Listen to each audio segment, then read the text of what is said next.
Bem-vindos ao nosso Podcine, eu sou Carlos Luiz. Vamos continuar a nossa conversa, o nosso estudo, um estudo informal da obra A Grande Espera. Hoje nós vamos tratar basicamente do capítulo 36, principalmente. Quero já dizer que para mim talvez seja o capítulo mais difícil de trabalhar. Talvez o mais importante, porque é justamente nesse capítulo, intitulado A Responsabilidade do Amor, que nós vamos tomar conhecimento da primeira assembleia que Jesus organizou na Terra, quer dizer, foi a primeira vez que o Cristo se reuniu com um grupo para falar do seu trabalho, para dar orientação, diretrizes do início da obra do Evangelho no mundo. Antes desse encontro, há o encontro de Jesus com Lisandro, o nosso querido Bezerra de Menezes. Está no capítulo anterior e eu vou deixar para vocês e vou solicitar que vocês leiam, porque somente lendo vocês vão ter uma noção da grandeza de Bezerra de Menezes e da relação desse amigo espiritual com Cristo. É importante a gente começar a entender a grandeza desses espíritos e os diálogos que Lisandro desenvolve com o adolescente Jesus de Nazaré. Então fica aí o convite e o apelo para que vocês leiam. Bem, Lisandro chega, encontra com Cristo, envia um chamado telepático, para os essênios mais ligados, mais próximos, que deveriam estar ali. E eles foram lá para a chácara, onde estava o Cristo, nós já situamos isso nos programas anteriores. E à noite ocorre esse grupo, essa assembleia. Foi a primeira vez que na Terra o Cristo reuniu um grupo para falar da Boa Nova. Eu peço desculpa, mas eu vou ler alguns trechos que eu acho que são muito importantes. Não vamos ler tudo, mas para que a gente possa fazer essas reflexões, e a gente ver, a gente poder aí ter um pouco do sabor desse encontro, que participaram cerca de 50, 70 indivíduos. Todos mantinham a impressão de flutuar numa zona de vibrações leves, Isso era à noite, eles reunidos. O adolescente inicia: Irmãos, que a paz de Deus habite em nossos corações para sempre. Assim seja feita a vontade do Pai, responde o grupo em uma só voz. O desejo de todos os corações aqui presentes, diz o adolescente Jesus de Nazaré, situa-se na direção do bem comum, no anseio da liberdade espiritual. Se faz necessário, então, que coloqueis a vossa vida a serviço de tal anseio. E aí a gente já para um pouco. E depois de Jesus: que mérito advirá do sonho sem edificações? O que é que ele está dizendo?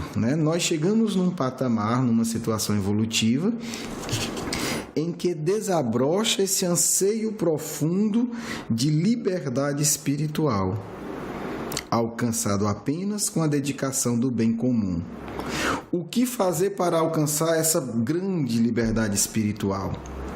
E aí a palavra do adolescente é forte: colocar a vossa vida a serviço de tal anseio. Quer dizer, o Cristo não está falando de uma atitude externa, de uma ou duas atividades pontuais. Ele está falando de colocarmos a vida diante de tal anseio, a serviço de tal busca. Para mim é muito forte, não sei para vocês, mas causa um choque. Quer dizer, essa orientação do Cristo, colocar a vida a serviço. E aí a gente vê a diferença da orientação do Cristo e da orientação no social, né? Pelo menos em grande parte dos grupos sociais, onde a busca da espiritualidade, a busca desse anseio, fica mais ou menos restrito a algumas práticas. Talvez alguém diga, então vamos morrer de fome? Não, porque os essênios não morreram de fome, tá certo? Daqui a pouco a gente vai tentar encontrar aqui esse caminho. Continua Jesus de Nazaré.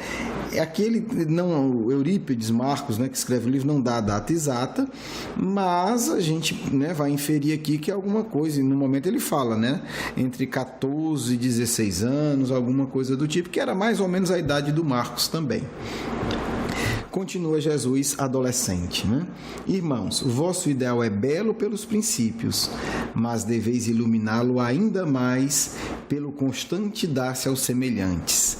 Olha que ele está falando para os essênios, né? Que tem aquela vida que a gente já descreveu, uma vida absolutamente equilibrada e abnegada. Continua o adolescente. Já pensastes no tempo precioso que gastais no levantamento de vossas próprias casas, esquecidos nesse intervalo de que há muitos pobrezinhos a morrer na estrada? É isso, porque os essênios eles investiam uma dedicação, porque a casa tinha um padrão e etc. Vede bem, a miséria não espera por ninguém. E ao ler isso, eu não pude não lembrar, desculpe, da frase de Eurípides, né, em Sacramento, que dizia algo parecido, quando alguém vinha buscar remédio, a pessoa chegava, o remédio estava pronto, ele dizia, meu amigo, vá que a doença não espera. Será que Eurípides já lembrava desse encontro? É possível que sim. Continua, né, o adolescente. Encontraste hoje um mendigo que vos estende a mão mendicante? Servi-o logo. Amanhã talvez seja demasiado tarde. O infeliz pode estar vivendo o último período da existência, à míngua do alimento vitalizador. Aliviai os enfermos alhures, enquanto há vida nos seus corpos malbaratados, porque o fantasma da morte pode roubar-vos o ensejo de servir, arrebatando as vítimas de vosso comodismo. Olha que lógica diferenciada. Quer dizer, aqueles que padecem, que nós podemos socorrer e não socorremos, segundo essa compreensão aqui exposta, né, pelo Cristo, são vítimas de nosso comodismo. Não é fácil pensar sobre isso, né? Pelo menos para mim. Ide ao encontro dos que sofrem, amparai-os sempre, sem descanso. Ponde nos corações a chama ardente da esperança, apontando-lhes a rota da renúncia, com o vosso próprio devotamento, quer dizer, a chama da esperança e o estímulo à renúncia por meio do nosso comportamento. Isso é que é o alívio que o Cristo quer que a gente dê às pessoas, né? Ou pelo menos que os essênios, né? E nós talvez como aprendizes dos aprendizes dos aprendizes, mas é um roteiro que chega aos nossos corações, é preciso pensar sobre ele. Vamos continuar. Incentivai-os, né, aos que sofrem, ao cumprimento do amor mais puro, exemplificando a pureza luminosa dos vossos atos diuturnos, diários. O Pai depositou-vos nos ombros a grande tarefa do arroteamento, quer dizer, da estrada adustas dos corações, quer dizer, mexeu o solo ressequido dos corações para o estabelecimento definitivo na paz na terra. Que os cuidados de vossa comodidade não vos arrebatem tantas parcelas preciosas de tempo. Orienta Jesus. E aqui eu lembro de um comentário, né, de Chico Xavier. Certa feita, perguntaram para ele a situação dos espíritas e diz, né, sabemos que não está boa no plano espiritual, e ele comenta algo que me chamou muita atenção. Ele disse, os espíritas, quando eu os encontro, né, desencarnado, o que eles mais lamentam é a perda de tempo, né? Acho que tem a ver com o que lemos aqui, né? O Pai aguarda o máximo de vossos corações na semeadura do amor entre as criaturas. A hora é chegada em que todos devem se unir para a maravilhosa fusão do amor que salvará a humanidade. Uma pausa se fizera sob tocante silêncio. Lisandro levantou-se cabisbaixo e indagou com voz embargada pelas lágrimas. Ele entendeu que havia ali uma crítica amorosa à conduta, em algumas condutas dos essênios. Claro, e ele era o responsável daquele grupo ali. Devemos substituir, então, os velhos princípios por diretrizes de aplicação imediata? Responde Jesus, né? Outra coisa não nos pede o Pai, senão o cumprimento da lei do amor. E o amor é movimento contínuo, com base no bem-estar do próximo. A resposta era clara como as manhãs de sol. E o ancião entregara-se à meditação da lição sábia, enquanto Marcos pedia reverente: Rabone, desejamos aprender a servir. Propicia-nos um programa de ação, quer dizer, o que é que eu faço? Marcos, romano, prático, né? Pergunta simplesmente isso. Programa de ação pelo qual nos possamos orientar todos os dias. Olha a compreensão. Todos os dias. Não se trata, evolução não é conquistada com atividades pontuais. Isso não existe. E o nosso querido Marcos Romano prático indaga, né? Um programa, o que é que a gente faz todo dia? O adolescente atendeu solícito, né? O adolescente é o Cristo, né? Os planos da Divina Escola do Amor fundamentam-se no desejo bom e permanente de atender-se às necessidades dos semelhantes como se fossem as nossas próprias necessidades. Quer dizer, atender a necessidade do outro, ter tanto atenção para a necessidade do outro, quanto nós temos para as nossas. Surgem, portanto, com as circunstâncias. Aqui é o enfermo a reclamar-nos devotamento e assistência. Ali é o faminto a solicitar-nos auxílio. Acolá é o caído, que roga simpatia e compreensão. É o que Marcos já vinha fazendo, né? Pelo que a gente viu.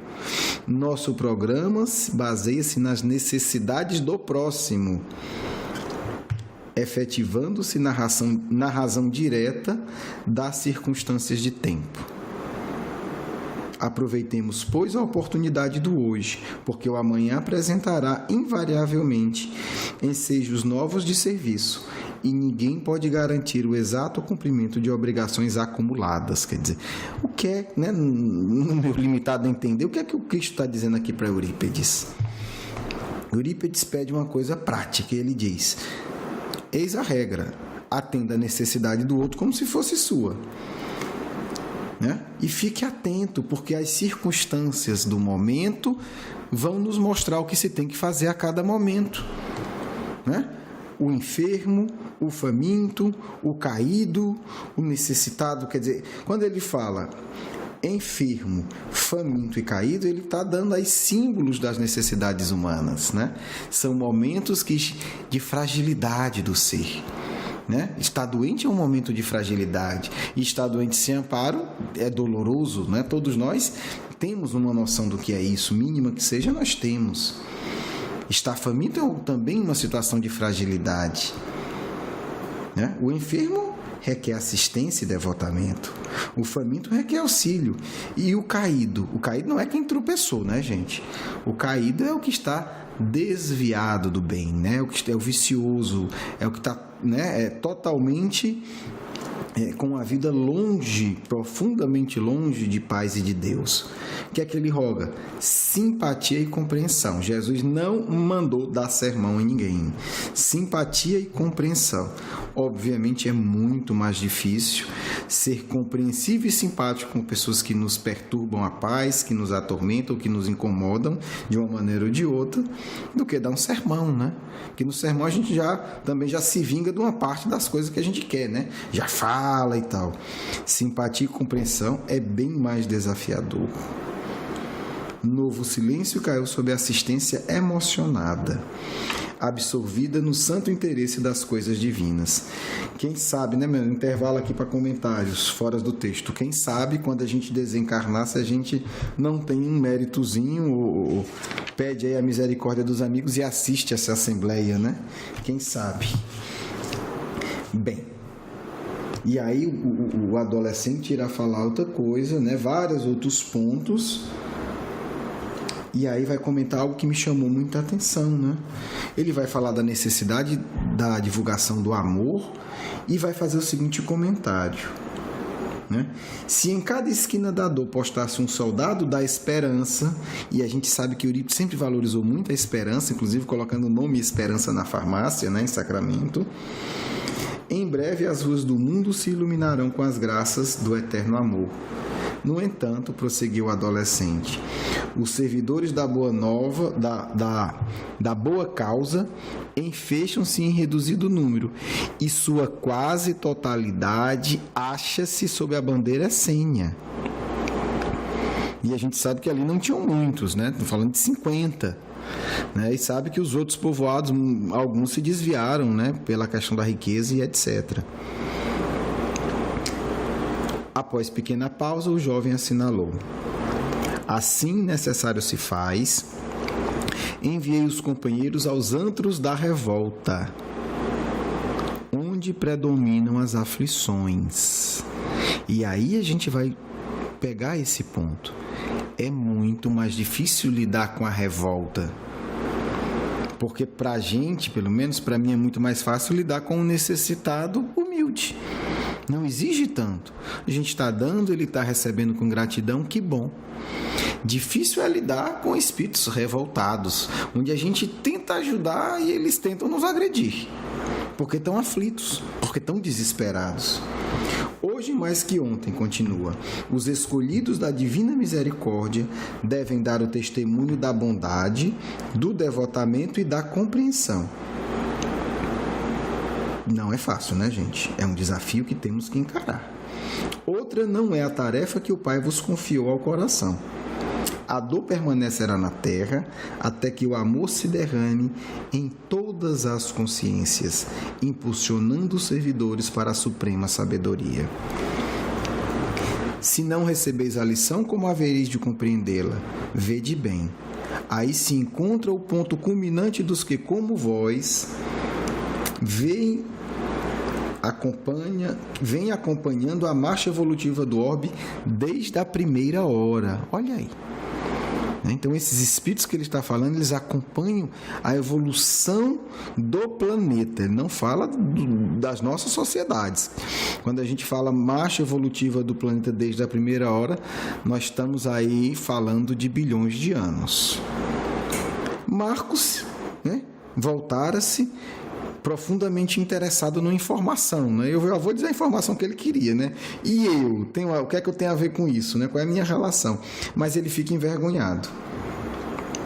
O adolescente, obviamente captando os pensamentos do Marcos, respondeu com benevolência: também vós, Marcos, tendes participado dos movimentos decisivos da evolução humana, colaborando paralelamente na obra ascensional do mundo e na própria iluminação. Depois conclui olhando para todos. Todos vós fareis parte das arrancadas decisivas do amor em todos os tempos, como mensageiros do Pai de bondade infinita. Não por acaso, né? A gente vê aí Marcos e Lisandro, né? Eurípides, Barçanufo e Bezerra de Menezes à frente do movimento espírita, encarnando no Brasil e continuando a sua atuação no movimento espírita, né? Porque estamos num momento, né, de situação evolutiva decisiva, né? Arrancadas, né? Momentos de aprofundamento da evolução. Com certeza também momentos de desafios para cada um de nós. Então são esses espíritos, né, muitos da bandeira essênia, como a gente leu, que vão estar também muito próximo de todos nós, né, que somos espíritos presos ainda, né, nesses laços tão terríveis do mundo, mas que já temos algum anseio de libertação espiritual. Fica aí a nossa reflexão sobre esse programa radical do Cristo, né? Sobre esse programa que é um programa de doação de vida, é um programa de aprofundamento do amadurecimento emocional, pois não existe compreensão sem um profundo amadurecimento emocional, não existe compreensão verdadeira, capacidade de lidar com a revolta, sem um autoconhecimento profundo, sem o auto-perdão. E a gente vê essa característica do Cristo que fascina, porque de um lado ele fala, não podemos nos acomodar, mas não nos enganemos, o Cristo não era um apressado, né? Que não fazia as coisas sem planejamento. E aí a gente vê essa fusão perfeita, ação diária, ação continuada, atendimento sempre, mas uma profunda paz no coração. Então, o que tem que ser vencido é o comodismo. E aí fica a nossa reflexão, né? Que para mim é uma reflexão muito forte. Estamos nos acomodando? Eu estou me acomodando?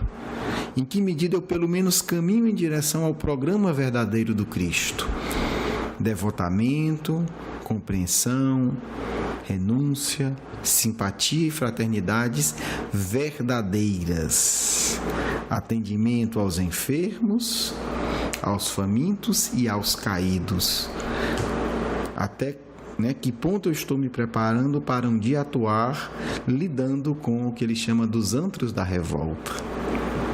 Bem, por isso eu avisei que o texto não era fácil, né? E continua sem ser fácil, mas é uma luz que às vezes dói em nossos olhos. Essa é a sensação que eu tenho. É uma luz tão forte que assusta, que espanta, mas que, se quisermos, nos guiará para Deus, nosso Pai Criador do Universo. Bem, vamos abrir o nosso Evangelho ao acaso para concluirmos com a nossa mensagem final. A mensagem que caiu foi o duelo do capítulo 12, amai os vossos inimigos. Eu vou ler novamente, eu vou ler apenas um trecho, mas salvo engano eu acho que já caiu de novo, né? Caiu sim a mensagem do Francisco Xavier, né? Não é o Chico Xavier, viu? É o Francisco Xavier, um santo católico, né? Um grande pregador do Evangelho que viajou para vários países do mundo em sua época. A mensagem foi dada em Bordeaux em 1861. Vamos lá, né? E tem tudo a ver porque como seremos tudo isso se o nosso orgulho for excessivo? Que opinião terão de mim? Dizei-vos frequentemente, se eu recuso a reparação que me é pedida, ou se não peço àquele que me ofendeu. Os loucos como vós, os homens atrasados vos censurarão, mas aqueles que estão esclarecidos pelo facho do progresso intelectual e moral dirão que agiste de acordo com a verdadeira sabedoria. Refleti um pouco. Por uma palavra frequentemente dita ao ar, ou muito inofensiva da parte de um de vossos irmãos, vosso orgulho se acha ferido. Respondei-lhe de maneira áspera, e daí uma provocação. Antes de se chegar ao momento decisivo, perguntai-vos se agis como cristão.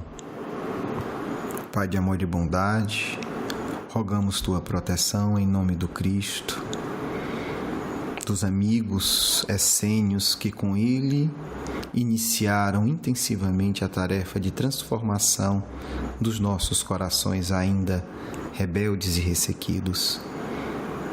Que em teu nome, que em nome do amor possamos receber a mensagem de conclusão de nossas reflexões de hoje. Que assim seja.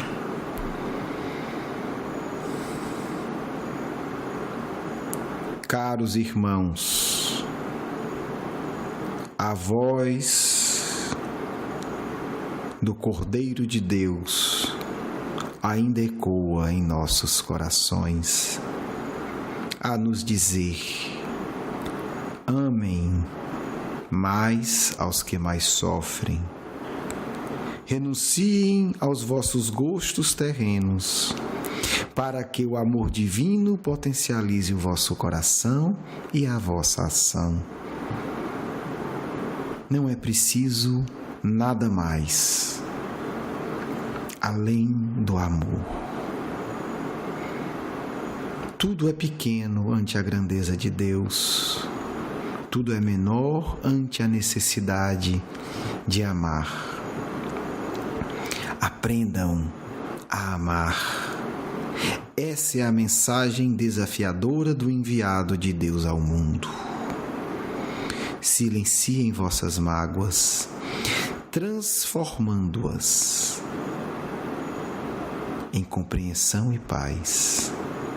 Transmutem vossos sentimentos inferiores, colocando-os a serviço da vossa própria libertação. Utilizeis as próprias energias que vos amarram no planeta, transmutando-as em asas que irão vos possibilitar agir com agilidade para amenizar todas as dores. Somente o desejo de servir poderá libertar aos espíritos presos na maldade. Somente a referência de cuidar da necessidade do outro como a própria necessidade vos ensinará o caminho que leva a Deus. Não é a ternura que invade o coração que deseja aliviar a dor do outro? O sussurrar da voz do Pai, poderosa e discreta, no coração que se abre para o bem? Não é a poesia divina que sustenta a luta contra as paixões terríveis quando o ser se dispõe a tornar-se útil para o outro? Não é a luz do Cristo que desce sobre vós quando pedis entre lágrimas e revoltas: Senhor, ensina-me a amar. Mas quão poucos têm lembrado em suas preces de pedir isso, a fonte do amor deste mundo. E quanto precisamos disso, como foi feito nesta assembleia compacta e maravilhosa, que das mais diversas formas só tinha uma questão: Rabone, ensina-nos a amar a cada dia. Mestre, aponta-nos o caminho do teu amor. Senhor deste mundo, como adquirir a paz eterna? E a grande estrela, em seu corpo de adolescente, a todos atendia de forma discreta e poderosa. Porque o amor não humilha, o amor eleva. Porque o amor não se vangloria, o amor distribui esperança. Porque o amor silencia quando a palavra não será instrutiva. Assim fez o Mestre aos essênios amantes da luz. Assim farão os essênios com todos os corações que silenciosamente pedirem: Senhor, ensina-nos o caminho diário do amor, porque aqui estou com todas as minhas imperfeições, mas digo-te verdadeiramente: minha vida está posta aos teus pés, a serviço da causa que o Pai te confiou. Paz a todos, com a ternura de um amigo que estará sempre próximo de vossos corações.